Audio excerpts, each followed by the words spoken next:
Hello everyone. तो आज हम लोग करेंगे क्लास 10th का जो अभी मॉडल सेट आया है जैक की तरफ से, उसका सेट नंबर 1 मैथमेटिक्स का सेट नंबर फर्स्ट। इसका सारा क्वेश्चन हम लोग करेंगे। इसमें हम देख रहे हैं 40 क्वेश्चन हैं।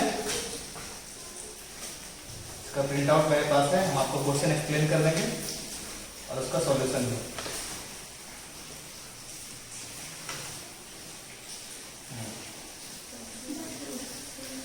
तो फर्स्ट क्वेश्चन,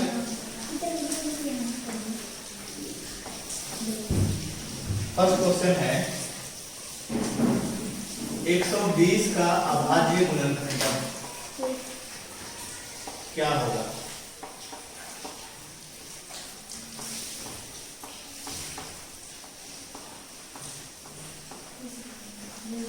अभाज्य गुणनखंड को हम करते हैं प्राइम फैक्टराइजेशन। हम लोग पढ़ चुके हैं। अब इसको बनाने का दो ऑप्शन है ना। इसमें ऑप्शन जो दिया हुआ है उसको हम लिख देते हैं। ऑप्शन नंबर ए है 2 गुना 2 गुना 2 गुना 3 गुना 5।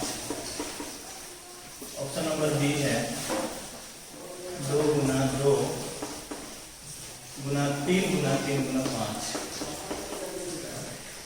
ऑप्शन नंबर सी 2 गुना 2 गुना 2 गुना 3 गुना 7। और ऑप्शन नंबर डी 2 गुना 3 गुना 5 गुना 7। एक तो है कि आप 120 का अभाज्य गुणनखंड इस तरह से करेंगे जैसे हम लोग पढ़े हैं। क्या 2 से भाग जाएगा ये? 2 छक 12, 2 6 12। इसके बाद 2 दिया 6, फिर है 2 एक 2, 1 बच गया, 2 बचे 10, 3 बचे 15। अगर इससे मिलाएंगे हम तो 2 2 2 3 बार 1 2 3 यहाँ है, यहाँ भी है, फिर 3 यहाँ भी है, यहाँ भी है, लेकिन 5 यहाँ नहीं है, यहाँ है। तो ऑप्शन नंबर ए करेक्ट है इसका। एक और तरीका क्या है, ये आपको नहीं, आप अगर ये नहीं करना चाहते हैं, डायरेक्ट आपके पास ऑप्शन होगा, समय बचाना होगा तो क्या कीजिएगा, इसको गुना कीजिएगा। 2 गुना 4, 4 गुना 8, 8 के 24, 24 बचे 120। समझ गए? इसको गुना कीजिए तो नहीं आएगा। 2 गुना 4, 4 के 12, 12 पच्चीस 7, 12 पच्चीस 60 और 6 18, 180 नहीं आ रहा। ठीक है, एक तो ये तरीका जो आप जानते हैं, और दूसरा कि गुना करके आप तुरंत निकाल लेंगे। ठीक है, ये क्वेश्चन नंबर 1 है। क्वेश्चन नंबर 2, 306 और 657 का 306 और 657 का महत्तम समापवर्तक 9 दिया है।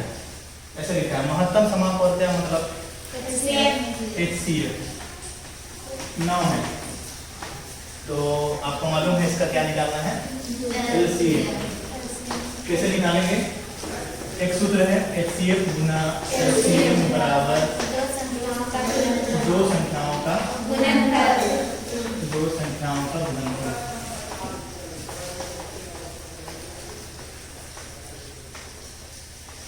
अब यहाँ देखिए HCF हमको मालूम है कितना, 9 गुना LCM और दो संख्याएं हैं 306 और 657।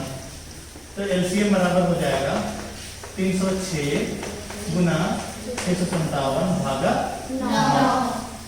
ओके, अब 9 से इसको हम भाग देते हैं। 9 का 9, 9 सत्ते 63 और हो जाएगा 2 9 27।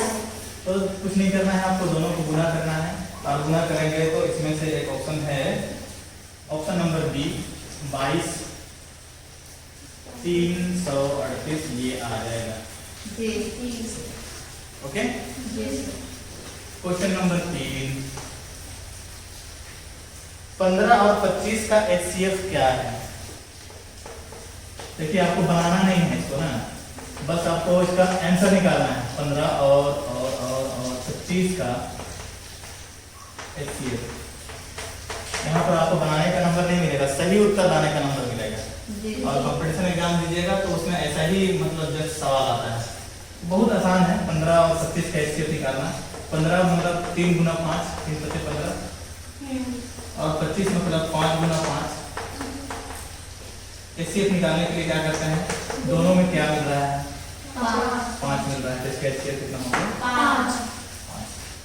और तो कुछ है नहीं, ज्यादा पावर कम पावर के बारे में सोचना है, यहाँ बिना सोचे काम हो जा रहा है। ठीक है, क्वेश्चन नंबर 4 जो है यहाँ पर, एक प्राकृत संख्या का अभाज्य गुणनखंड, ध्यान से सुनिएगा, एक प्राकृत संख्या का अभाज्य गुणनखंड उसके गुणनखंडों के क्रम को छोड़ते हुए खाली स्थान होता है। ऑप्शन नंबर ए अनेक होता है, ऑप्शन नंबर बी अद्वितीय होता है, ऑप्शन नंबर सी 2 होता है, ऑप्शन नंबर डी 5 होता है।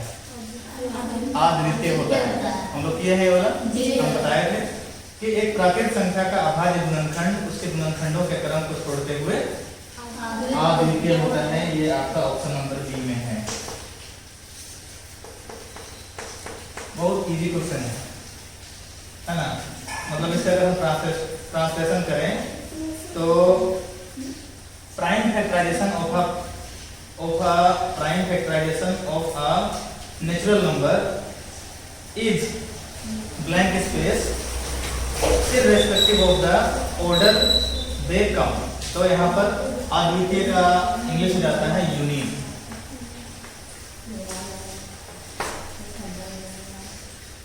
ठीक है, तो हम आगे बढ़ते हैं।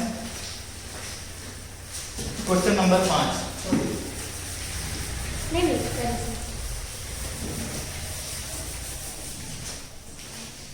क्वेश्चन नंबर 5 है,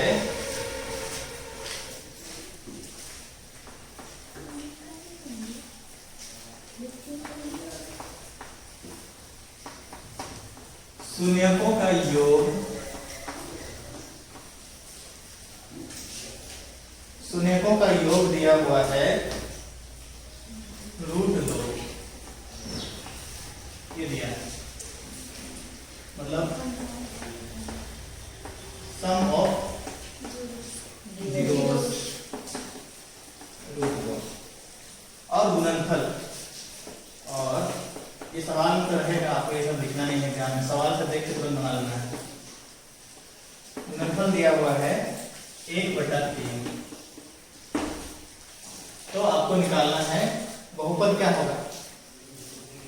ठीक है, तो बहुपद कैसे निकालेंगे, सूत्र क्या होता है, x² माइनस ब्रैकेट में हम लिखते हैं शून्यकों का योग, यहाँ गुणनफल मतलब प्रोडक्ट।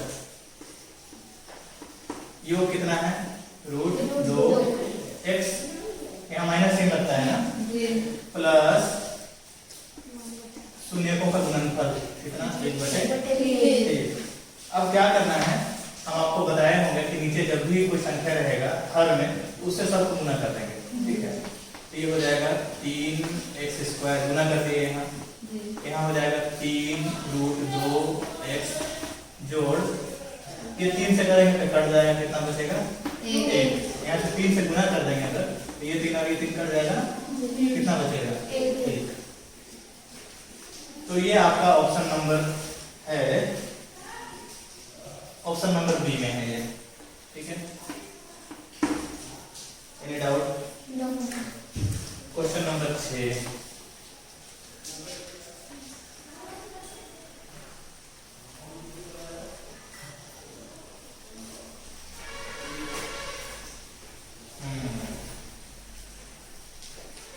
लिखा है यदि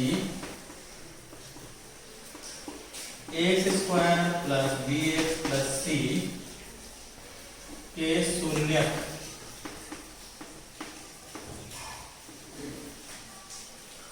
अल्फा, बीटा हो तो अल्फा प्लस बीटा का मान क्या होगा, अल्फा प्लस बीटा का मान क्या होगा?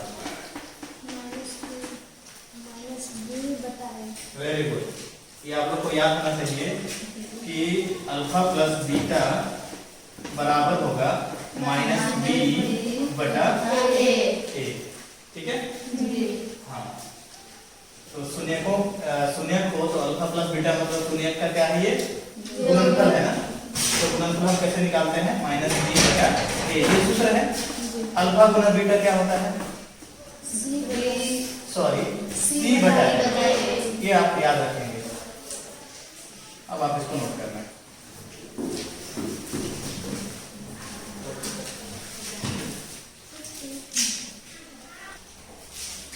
तो क्वेश्चन नंबर 7 का आंसर आप लोग खुद बताइएगा। ये ग्राफ बना हुआ है, एक्स एक्सिस ये है, वाई एक्सिस, और यहाँ पर ये है ग्राफ। इसके शून्यकों की संख्या कितनी है, 0 होगी। तो ये ऑप्शन नंबर फर्स्ट है, ऑप्शन नंबर ए में है 0, क्योंकि यहाँ एक्स अक्ष में एक बार भी नहीं कटा है। हम लोग शून्यक का संख्या निकालते हैं, एक्स अक्ष में जितना जगह कटेगा, एक जगह भी नहीं कटा, ये वाला कहीं नहीं काटा है, इसीलिए इसका शून्यक का संख्या 0। क्वेश्चन नंबर 8, समीकरण युग्म दिया हुआ है a1x जोड़ b1y जोड़ c1 बराबर 0 एवं a2x जोड़ b2y जोड़ c2 बराबर 0, और यदि if a1 बटा a2 बराबर है b1 बटा b2 बराबर नहीं है c1 बटा c2, तो समीकरण युग्म का अद्वितीय हल होगा, अनेक हल होगा, कोई हल नहीं होगा, दो हल होगा।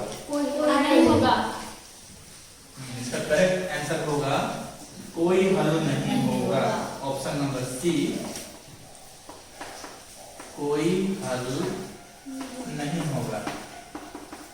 ये एकदम आपको याद रखना है, हम लोग पढ़े हैं।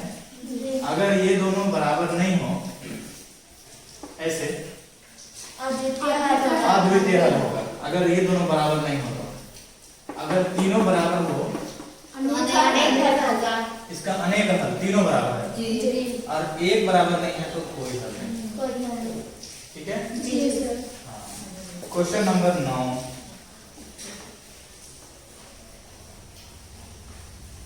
समीकरण युग्म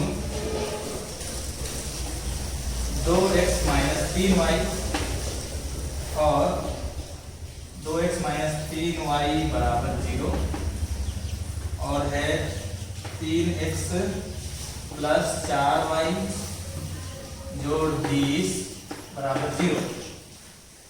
इसका जब हम ग्राफ बनाएंगे, यहाँ है द्वारा निरूपित सरल रेखाएं संपाती हैं, प्रतिच्छेद करती हैं, समांतर हैं, लंबवत हैं। कैसे निकालेंगे मैं आपको बता रहा हूँ। ये है a1, b1, c1 नहीं है 0, a2, b2, c2, तो a1 बटा a2 कर लेंगे आप। a1 है 2 और a2 है 3। इसी तरह से देख लो, a1 b1 c1, a1 b1 c1 नहीं है, a2 b2 c2, तो a1 बटा a2 2 बटा b, b1 बटा b2, ये वाला b होता है y के साथ में -3 और b2 क्या है 4। अब देखो क्या ये दोनों बराबर है, यहाँ आया 2 बटा 3, यहाँ आया -3 बटा 4, दोनों बराबर नहीं है। और जब बराबर नहीं है तो इसका एक यूनिक हल होगा, इसका एक अद्वितीय हल होगा। ये बात हम लोग को पता है।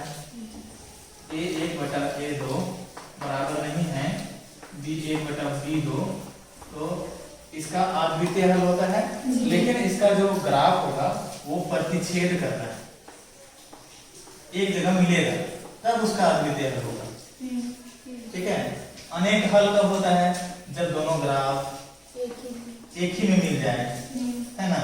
और कोई हल नहीं कब होता है, जब दोनों ग्राफ कैसा हो, समांतर हो, दोनों ग्राफ का जो लाइन हो समांतर हो। तो यहाँ पर मैं, क्योंकि इसका हल है अद्वितीय, इसीलिए ये कैसा करेगा, रेखा प्रतिच्छेद करेगा। समझ में आया? मतलब ये थोड़ा सा आप चार्ट याद रखेंगे कि अगर a1 बटा a2 बराबर नहीं है B1 बटा B2 तो रेखाएं प्रतिच्छेद करेंगी। ठीक है जी।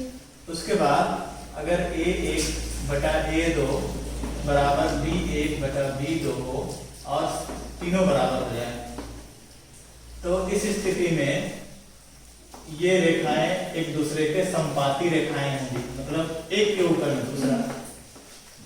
समझ रहे हैं? जी। हाँ, प्रतिच्छेद मतलब इंटरसेक्टिंग, और संपाती का मतलब हो गया कोइंसिडेंट। हाँ, और एक है A1 बटा A2 बराबर B1 बटा B2 बराबर नहीं C1 बटा C2, तो इस स्थिति में समांतर रेखाएं होंगी।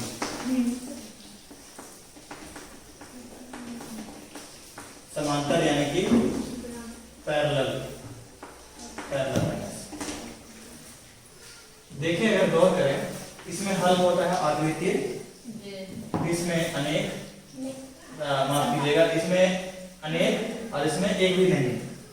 इन दोनों में हल होता है, इनको संगत बोलते हैं। जिसमें हल होता है उसको क्या बोलते हैं? संगत। इसमें हल नहीं होता है इसीलिए इसको बोलते हैं असंगत। ये भी याद रखना है। इन दोनों में हल आता है, इन दोनों का हल निकल रहा है, इसमें एक हल है, इसमें अनेक हल, इसको बोलते हैं संगत। इसमें एक भी हल नहीं है, इसको बोलते हैं असंगत। ठीक है, तो आइए हम बढ़ते हैं क्वेश्चन नंबर 10 की ओर। आई होप कोई डाउट नहीं है यहाँ पर। यहाँ दिया हुआ है cx, समझिएगा, माइनस वाई बराबर 2 और 6x माइनस 2y बराबर 4। इसका अनंत हल है। कितना हल है? ये क्वेश्चन में आपको बता दिया है कि इसका अनंत हल है।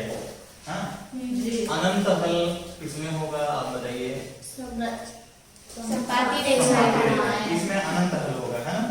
इसमें सिर्फ एक हल होता है, इसमें अनंत होता है, मिल रहा है।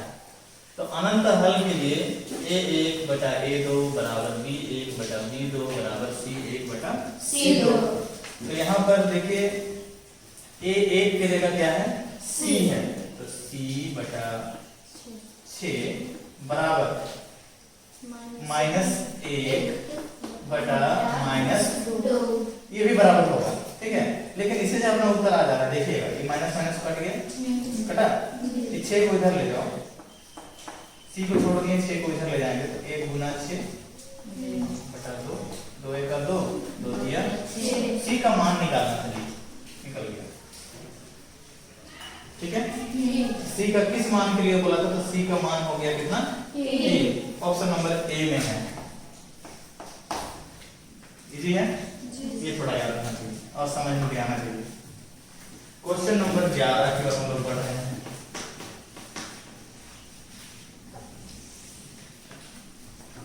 समीकरण 2x माइनस वाई, बड़ा अच्छा सवाल है,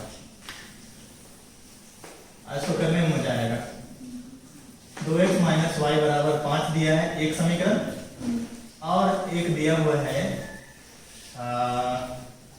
3x जोड़ 2y बराबर 4। इसका हल क्या है?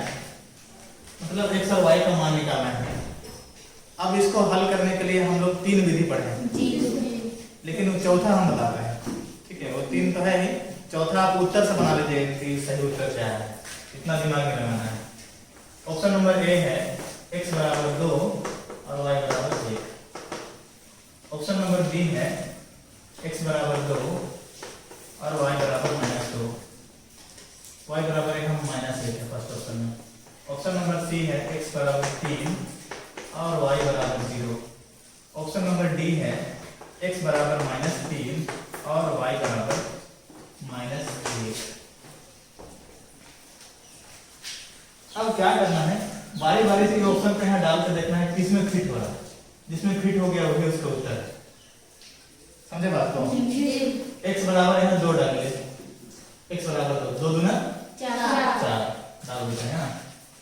देखिए ये 2 x के बराबर कितना डालना है? 2 है ना। x बराबर कितना? 2। 2 गुना 2 हो गया 4। बीच में माइनस चिन्ह है, y का जगह डाल दीजिए कितना? माइनस।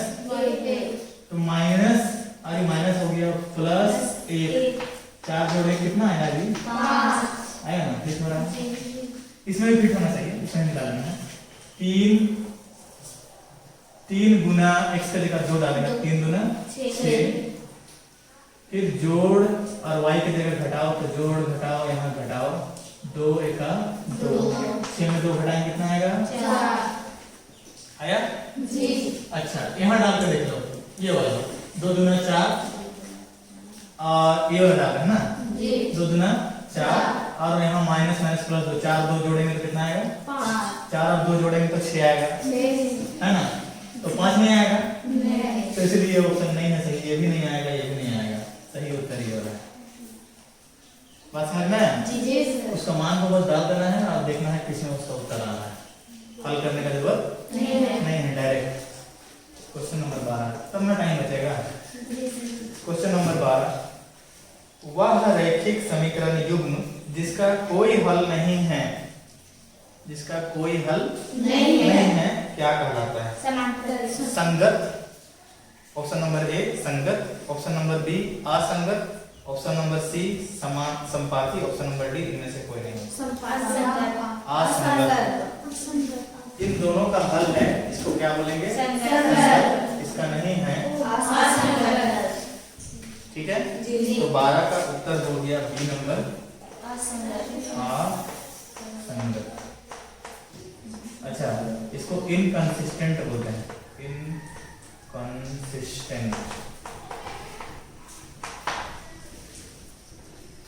संगत को कंसिस्टेंट बोलते हैं। ठीक है, ये बात आपको थोड़ा याद रखना है। प्रतिच्छेद करेगा, अद्वितीय हल होगा, संपाती होगा, अनेक हल होगा। इन दोनों को संगत कहते हैं। समांतर होगा, कोई भी हल नहीं, इसको असंगत कहते हैं। समझ गए? तो यहाँ सवाल में ही लिखा है कि जिसका कोई हल नहीं होता है क्या कहलाता है? असंगत कहलाता है। क्वेश्चन नंबर 13 की ओर बढ़े हम लोग।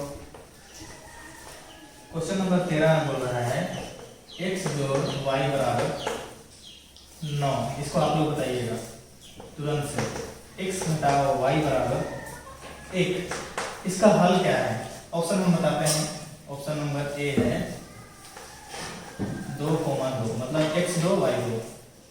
Option number B -2 -2 -1। Option number C, जिसमें ऑप्शन से बनेगा हम उसका ऑप्शन बता रहे हैं, और जिसमें थोड़ा ऐसे बन जा रहा है हम उसका ऑप्शन नहीं लिख रहे हैं, क्योंकि हमको बोर्ड में एक्सप्लेन करना है, जगह भी नहीं होना। ऑप्शन नंबर सी है 5, 4 और ऑप्शन नंबर डी है इनमें से कोई नहीं। इनमें से नहीं, ये ऑप्शन तो नहीं होगा। क्या करना है? ये x है और ये y है, x y, इसको डाल कर देखना है किससे आंसर आ रहा है। 2 जोड़ 2 4 नहीं आया। इसे देखो ना, 5 जोड़ 4 9, 5 घटाओ 4 1। ठीक है, क्वेश्चन नंबर 14,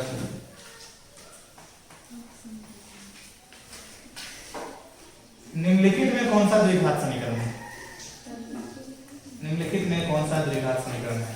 तो हम यहाँ लिखते हैं ऑप्शंस को। ए नंबर x गुना x घटाओ 3 बराबर x स्क्वायर माइनस 7।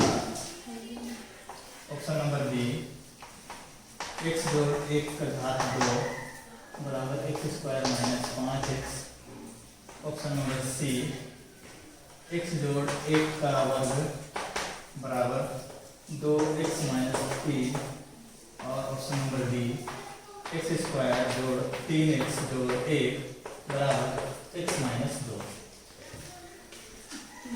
इनमें से कौन सा द्विघात समीकरण है? सॉरी, इनमें से कौन सा द्विघात समीकरण है? तो आप बताइए इनमें से कौन सा है? देखिए ये x और x इधर हो गया x स्क्वायर, एक्स स्क्वायर इसे द्विघात समीकरण नहीं है, दोनों तरफ है कैंसिल हो जाएगा। यहाँ भी x का वर्ग और यहाँ भी x का वर्ग, तो ये वाला नहीं है, कैंसिल हो जाएगा। दोनों तरफ जिसमें है वो द्विघात समीकरण नहीं है, है ना। इसमें यहाँ x का वर्ग है, इधर नहीं है, देखो, इसीलिए ये द्विघात समीकरण है। इसमें इधर है, इधर नहीं है, ये भी है। यहाँ दो ऑप्शन है, देखो 14 नंबर में ये एक ऑप्शन नहीं है, यहाँ दोनों करेक्ट है, सी और डी दोनों। ओके, तो एग्जाम में अगर ऐसा हो जाए, गलती से हो गया होगा, मिस्टेक से, तो इसको आप कोई भी एक ऑप्शन को सही मारिएगा, दो मत मारिएगा। कभी भी वो उसमें रंगना रहेगा ना, एक को मारिएगा और जो पहले आएगा उसको मारिएगा। सी नंबर मारना है, ठीक है। क्वेश्चन नंबर 15, यदि विभक्ति कर d 0 से बड़ा है, d 0 से बड़ा है तो ऑप्शन सुनिएगा, यहाँ ध्यान दिया जाए। d अगर 0 से बड़ा है तो मूल होंगे वास्तविक और भिन्न, वास्तविक और समान, वास्तविक नहीं, इनमें से कोई नहीं, वास्तविक और भिन्न। अगर d 0 से बड़ा होता है तो इसका ऑप्शन नंबर ए होगा, वास्तविक और भिन्न। अगर 0 के बराबर हो तो वास्तविक और समान, वेरी गुड। और d 0 से छोटा हो तो काल्पनिक होता है या फिर वास्तविक नहीं होता है, ऐसे बोलेंगे, रियल एंड अनइक्वल। हाँ, क्या हम लोग क्वेश्चन नंबर 16 कर सकते हैं? कर लेते हैं।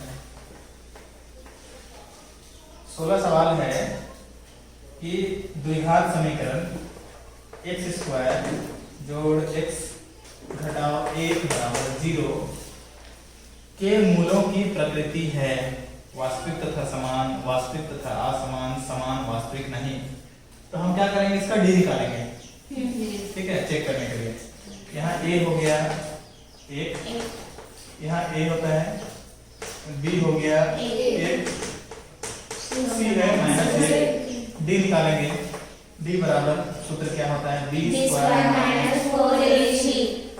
b यहाँ है 1 का स्क्वायर -4 गुना a1 गुना c -1। तो यहाँ पर 1 का वर्ग 1 माइनस और माइनस हो गया प्लस, 4 का 4, 4 जोड़ 1 क्या आया 5। ये d 0 से बड़ा है, 5 आया जी, 0 से बड़ा है। जब 0 से बड़ा है तो कैसा होगा, वास्तविक और भिन्न होगा, यही उत्तर है इसका। क्लियर जी। ये आपका ऑप्शन नंबर बी है, यहाँ लिखा है वास्तविक तथा असमान, वही चीज है। ओके, नोट कर लीजिए।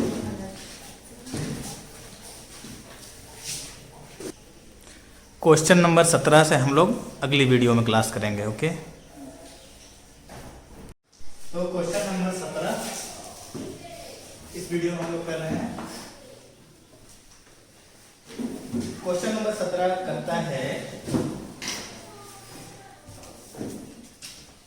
ax square plus bx plus c बराबर 0 के दो भिन्न वास्तविक मूल होंगे यदि, वहां पर 4 ऑप्शन दिया है। भिन्न वास्तविक मूल कब होता है,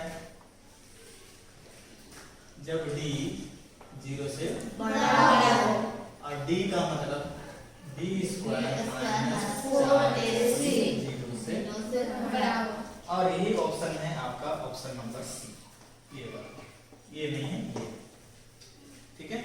तो ऑप्शन में आपको ये भी रह सकता है, ये भी रह सकता है। क्वेश्चन दूसरे तरह से पूछा है, वहां क्वेश्चन में लिखा कि इसका भिन्न वास्तविक मूल है, तो ऐसा ऑप्शन है 4। तो भिन्न है, वास्तविक है, तो d 0 से बड़ा है, और d का मतलब 20 पर माइनस 4 ऐसे बड़ा है, किसे 0 से। क्वेश्चन नंबर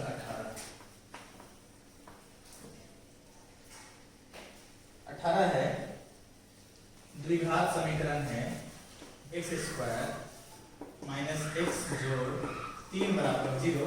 इसका विविक्त कर क्या होगा, विविक्त कर मतलब d। हम अभी कम समय में बताएंगे कैसे। b स्क्वायर माइनस 4ac, यहाँ b बीच में होता है माइनस 1 का स्क्वायर माइनस 4 गुना ए यहाँ है 1 गुना सी है 3 1 का 1 प्लस 1 हो जाएगा माइनस का पावर 2 है माइनस 4 दिया 12 में 1 घटाएंगे तो 11 माइनस 3 के 7 तो 18 का ऑप्शन नंबर डी है। ओके जी। क्वेश्चन नंबर 19 द्विघात समीकरण x स्क्वायर माइनस 4x जोड़ k बराबर 0 का मूल समान है। मूल समान है तो k का मान कितना, तो k का मान क्या, ये सवाल है। Are you getting? मूल यानी कि रूट्स इक्वल है तो जब भी मूल समान होता है तो d बराबर होता है किसके, 0 के। d का मतलब है b स्क्वायर माइनस 4ac बराबर 0। यहाँ a b c समझ में आ रहा है? तो मान रख देंगे d यानी कि माइनस 4 का वर्ग माइनस 4 गुना a है 1 और c की जगह है k। ये k निकालना है, घबराना नहीं है, निकालना है। ठीक है, तो माइनस 4 का वर्ग है कितना हो जाएगा, 4 का 16 4 का 4k बराबर 0। 16 को आप उधर ले जाए राइट साइड में तो माइनस 4k बराबर माइनस 16, ये माइनस और माइनस कट गया तो k बराबर 16 भागा 4 4 चौके 16 तो k का मान कितना आ गया 4 और ये आपका ऑप्शन नंबर ए है, k का मान। Any doubts? क्वेश्चन नंबर 20 में आते हैं और ये द्विघात समीकरण का आखिरी क्वेश्चन है।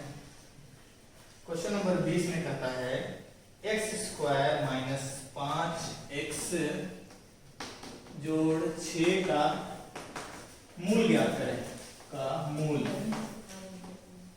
ज्ञात करना है, मूल बने की रूट्स। जी सर।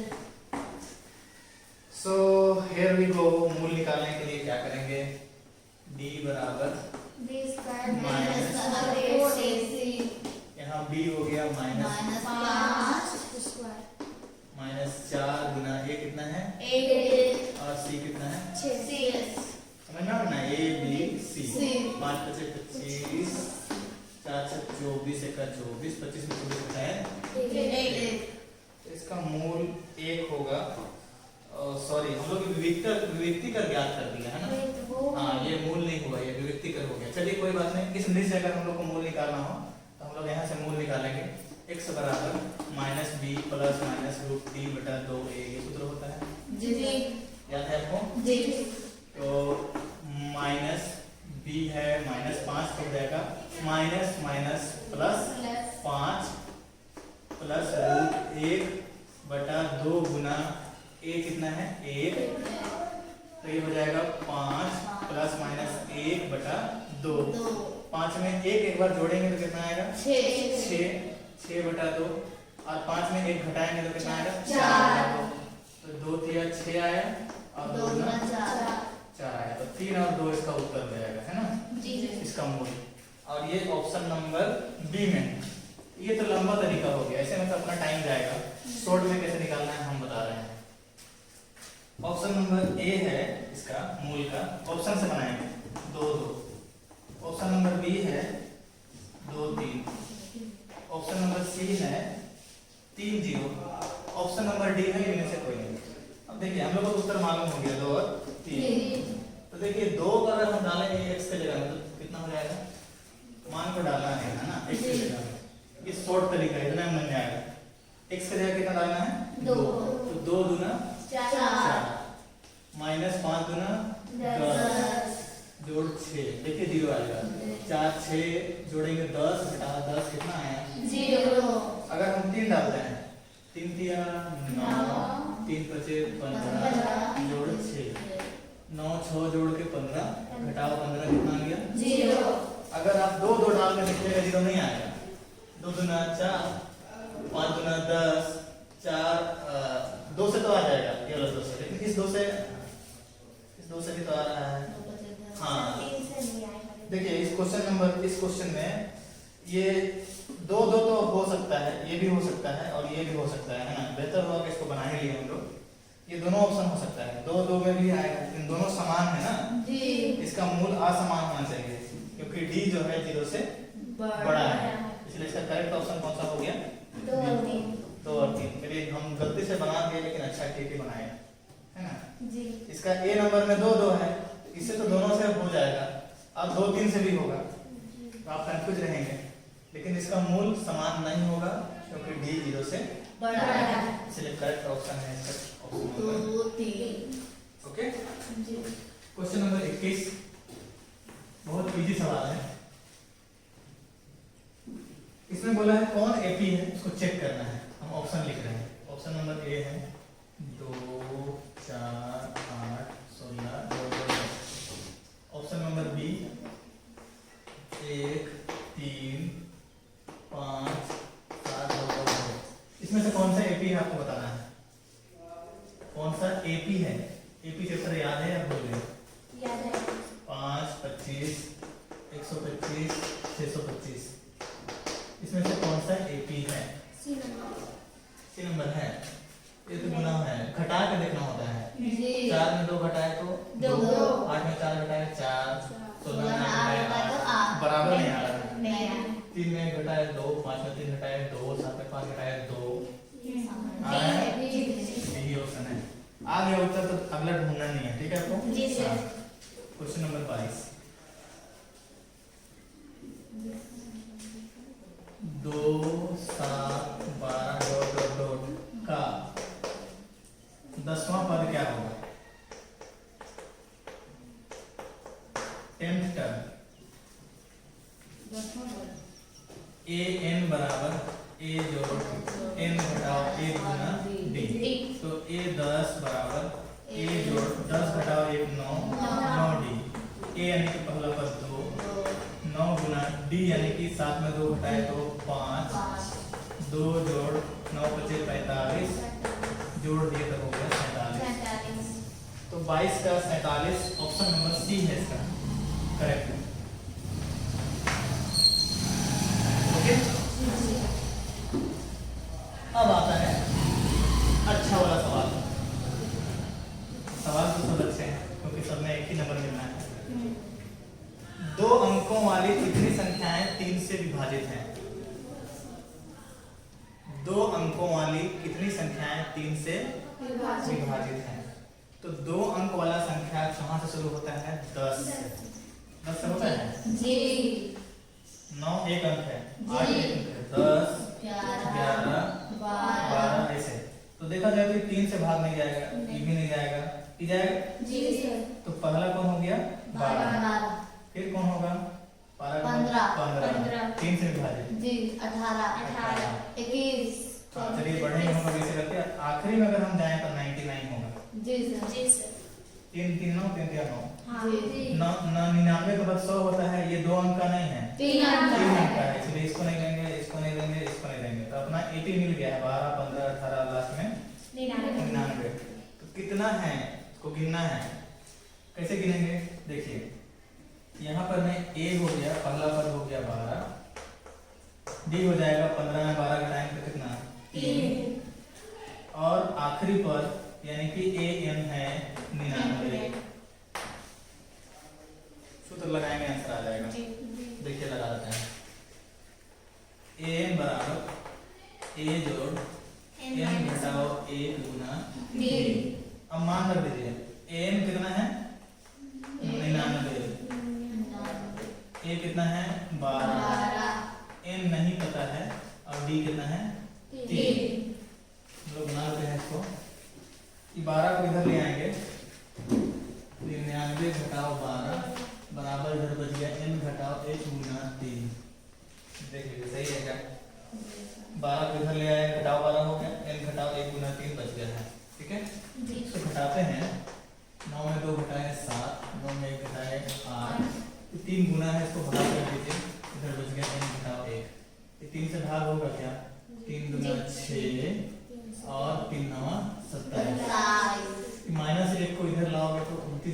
1 बराबर n, तो n कितना हो गया? 30। कितना पद है? 30 पद है टोटल, है ना। 23 का ऑप्शन हमको लगता है इधर होगा। हाँ जी, ऑप्शन नंबर बी है, इसमें 30 पद है। क्वेश्चन नंबर 24, 0 और 50 के बीच विषम संख्याओं का योग। क्वेश्चन नंबर 24 है, 0 और 50 के बीच विषम संख्या बोलते हैं जो 2 से भाग नहीं होता है। 2 से भाग होता है उसको बोलते हैं सम। तो 0 तो कुछ है नहीं, 0 के बाद आया 1 विषम है, 3 5 50 से पहले 50, ये सारा विषम संख्या है। 50 के बीच, 100 के बीच बोलता तो 199 तक जाते हैं हम लोग, है ना। अब इसका योग बोला है, आप कैसे निकालेंगे योग? पहला पद देना है 1। तो पिछली वीडियो में क्वेश्चन नंबर 26 के बाद गलती से कट गया था, क्वेश्चन नंबर 27 से अभी हम लोग इस वीडियो में कर रहे हैं क्वेश्चंस सेट 1 क्लास 10 का। तो क्वेश्चन नंबर 27 है, यदि 2 त्रिभुजों के संगत कोण बराबर हों तो ये त्रिभुज समरूप होते हैं। You can speak, no issue. तो यदि 2 त्रिभुजों के संगत कोण बराबर हों तो ये त्रिभुज समरूप होते हैं। इस कसौटी को किस नाम से जाना जाता है? Option number A S S S, option number B S A S, option number C A A A, और option number D R H S. तो समरूप में तो ये होता ही नहीं है जी सर, और ये तीनों होता है जी, सॉरी ये ए है जी। संगत कोण बराबर हो, यानी कि एक त्रिभुज का एक कोण दूसरे त्रिभुज के दूसरे कोण का संगत कोण के बराबर है जी। एस मतलब साइड होता है, साइड मतलब भुजा जी। और ए मतलब होता है एंगल, एंगल मतलब कोण। तो सिर्फ कोण बराबर है तो सिर्फ कोण वाला ये है ऑप्शन नंबर सी, संगत कोण बराबर है। अगर संगत भुजा बराबर हो तो एस एस एस होगा। 2 संगत भुजाएं और उनके बीच का कोण तो एस ए एस। क्लियर? जी सर। क्वेश्चन नंबर 28, 2 त्रिभुज का चित्र बना हुआ है और बोल रहे हैं कि दोनों में से इसका नाम बताना है कि कौन सा सही है। तो हम चित्र आपके सामने बनाते हैं। ये बना हुआ है ए बी सी और इधर बना हुआ है पी क्यू आर। ए यहाँ है 60, यहाँ है 80 और इस जगह है 40, 60 80 40। कौन दिया हुआ है, देखिए संगत कोण का ये अच्छा उदाहरण है। तो यहाँ पर ए 60 है, इसका नाम लिख देते हैं हम ए बी सी, एक का नाम लिख देना है ए बी सी समरूप। अब सोच के लिखना है ए कितना है यहाँ 60, यहाँ 60 कौन सा है पी उसको लिखना है। ए के बाद बी लिखे हैं जी। बी कितना है 80, यहाँ 80 कौन सा है क्यू लिखेंगे। अब पी क्यू के बाद आर लिख दिया, पी क्यू आर बिना सोचे लिख सकते हैं आप लास्ट वाला। तो यहाँ पर ऑप्शन दिया हुआ है 4, A B C Q P R तो नहीं है, A B C P R Q नहीं है, A B C Q R P नहीं है, A B C P Q R, option number D.